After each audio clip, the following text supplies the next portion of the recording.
Hey, here, this is a 2010 Camaro that we're working on now. As you can see, it's cosmetically challenged. And most people would run from these types of projects because it's just too costly to repair. But this is what we do. We try to look for the ugliest and the nastiest, and we bring them back to life. We take junk and make them into gems. So next week about this time, it should be nice and shiny and ready for sale. 12 seconds later.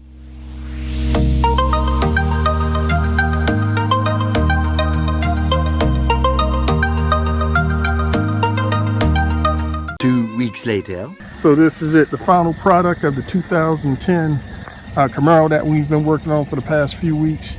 But it came out good. The paint is nice and slick on it.